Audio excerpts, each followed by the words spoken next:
Hi and good morning. Welcome to Thursday Thoughts with Jodie Sacco. Today's all about St. Paddy's Day. So our theme very obviously is all about luck. But what is luck when it comes to running a business? Well, it's that beautiful point in time where preparation meets opportunity. That's right.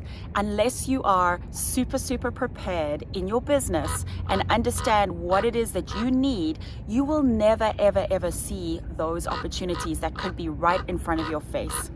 So what does preparation look like? It's all about strategic planning, knowing exactly what you and your team need to do today, right now, in order to achieve those long-term goals. So that when opportunity does arise, you know it's not just luck, it's absolutely because you prepared for it and you knew that that's what you needed for your business to succeed.